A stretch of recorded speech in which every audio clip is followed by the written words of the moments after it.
Now to the impeachment inquiry. It will be a historic-making week in Washington for the third time. The House of Representatives is expected to vote to impeach a U.S. president. But as CBS 4's Skylar Henry reports, Republicans are already looking ahead to the next step. Senate Minority Leader Chuck Schumer is urging Republicans to be fair as an impeachment trial looms in the new year. Trials have witnesses.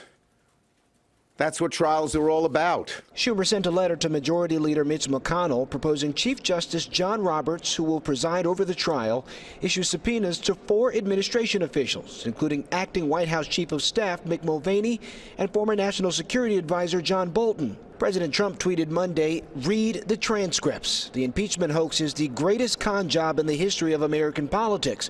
Republicans are trying to work with the president to figure out how the trial should look." If the president wants to call witnesses, if the president wants to call Hunter Biden or wants to call the whistleblower, the Senate should allow the president to do so. Democrats say it's not in the country's best interest to have Republican lawmakers and the White House teaming up. Here you have the majority leader of the Senate, in effect the foreman of the jury, saying he's going to work hand in glove with the defense attorney.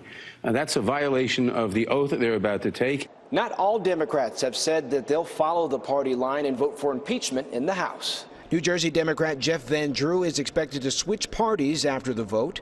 Representative Colin Peterson of Minnesota says he'll remain in the party but will likely vote no. Now it's turned into a complete partisan situation, the reverse. And so what's happening is people are criminalizing politics. The House Rules Committee will hold a hearing Tuesday to decide how the full House vote will proceed. It's expected Wednesday. Skylar Henry, CBS News, Capitol Hill. And a Democrat has already stepped forward to run for Van Drew's seat.